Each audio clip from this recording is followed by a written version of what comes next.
Across the river is an area the Ukrainian army call the Grey Zone. Neither the Ukrainian soldiers nor the Russian-backed separatists control the area. The army say separatists shelled the bridge a few days ago. Ukrainian soldiers guard the river bank. They shelled it using roughly 122 caliber weapons. We were luckily sheltering under cover at the time. In the distance I can hear what sounds like heavy artillery and machine gun fire. The Ukrainian government has in the last hour or so declared a state of emergency. Now I remember being here in April. There was a man fishing at exactly this spot, and the bridge was a vital connection point for people living in the Grey Zone who used to come to this village to shop, to buy medicine, and some of the children used to go to school here. But that's simply not possible anymore.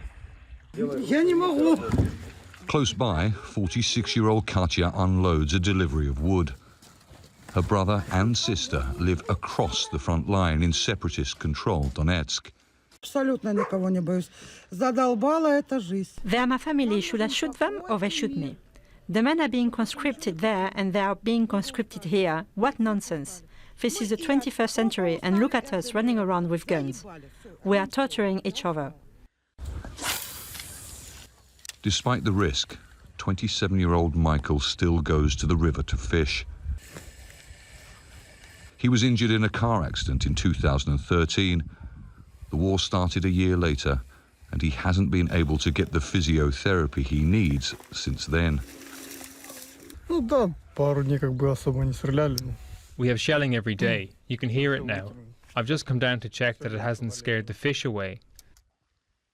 This is one of a number of destroyed homes in the village. 70-year-old Svetlana, whose home was damaged by shelling in December, describes what some nights are like. The fireballs this big fly over our houses. They pass our windows, lighting the room. The explosions are so loud. On the drive home, sudden and terrifying blasts. Hidden Ukrainian artillery fires shells towards separatist-held territory.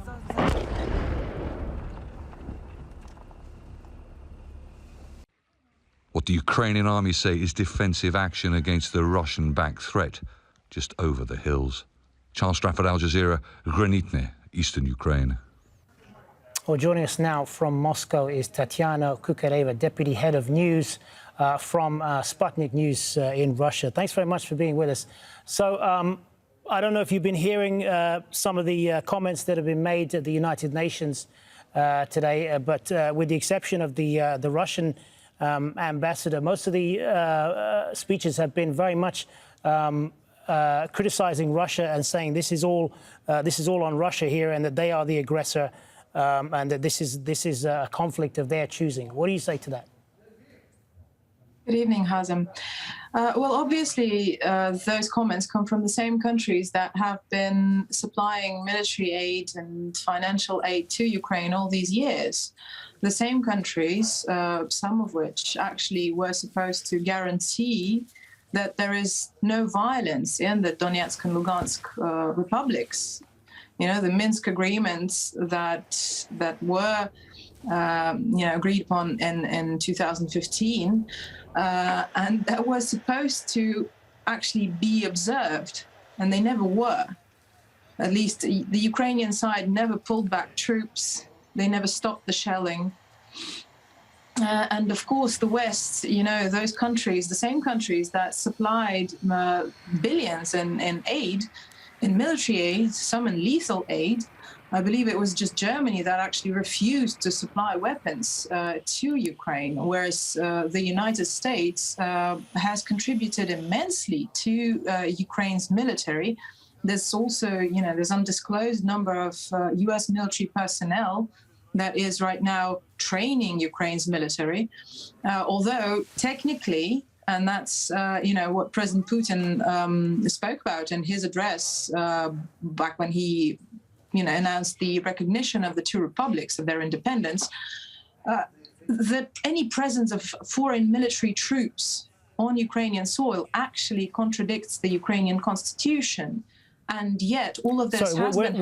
Where is there a presence of foreign troops in Ukraine right now? Well, look, it depends on how you look at it, right? Because if you're sending in military... Well, the foreign troops are either there or they're not. So where are you saying the foreign troops are in Ukraine? I'm saying that there are military advisors, so-called military advisors from US in Ukraine. But of course, all of this information, their stationments are obviously classified, as is the number of those military advisors. Where are you getting this information that there are foreign military advisors in Ukraine? Because that's not we haven't seen any reports that say that at all. That the US has been sending in military advisors? Yes. Well, that was actually, I'm not gonna, obviously I can't say that, I can't quote my president, but those are very actual real reports. You can Google them. There are US military advisors, and there have been all these years in Ukraine. Now, you say that Russia is reacting to what Ukraine has done, and you mentioned the Minsk agreements there.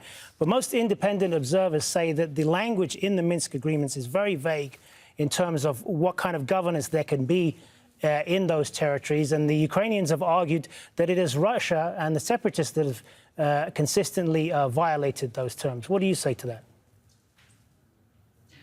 Well, we can argue about the governance and the language, but the terms of the Minsk agreements were actually very concrete, and they involved pulling back heavy artillery from the separation line.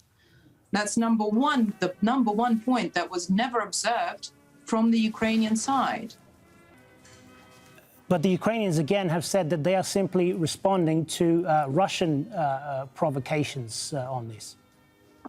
But yes, they are. But they also never provide any proof of said provocations. And again, if we're talking about a pullback of heavy artillery, what is that an answer to? If you're not pulling back your heavy artillery, what are you answering to? What kind of provocations? You mentioned, you referred to President Putin's speech a couple of days ago. In that speech, he made some comments about how he saw Ukraine's origins, and he said that Ukraine was essentially a country created out of Russia. How would the millions of Ukrainians feel about that? Oh, you'd have to ask the Ukrainians, I guess. But shouldn't they have a say in whether or not they say in their self-determination and not the words of one Russian president? Obviously, they should have them, but we have to understand that if those millions of Ukrainians have actually studied their history, they would not argue for the fact that Ukraine was in fact created with the collapse of the Soviet Union. It was part of the Soviet Union, which in turn, it kind of, we can say that it was. That was back in 1991. We're now in 2022. So, how do you square those two things? Well, that is history is history. You can't rewrite it. You can't change it. And despite the fact that you can, you say you can't rewrite history. Isn't that what President Putin is trying to do now? How so?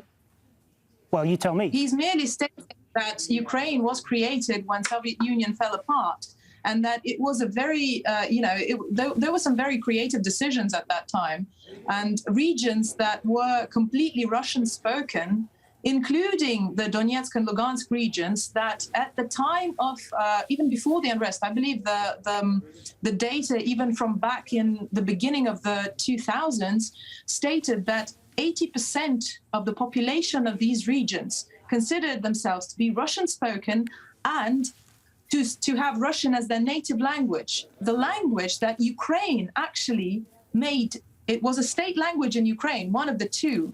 And then they just canceled that status. All right, we're going to have to... How do you feel there?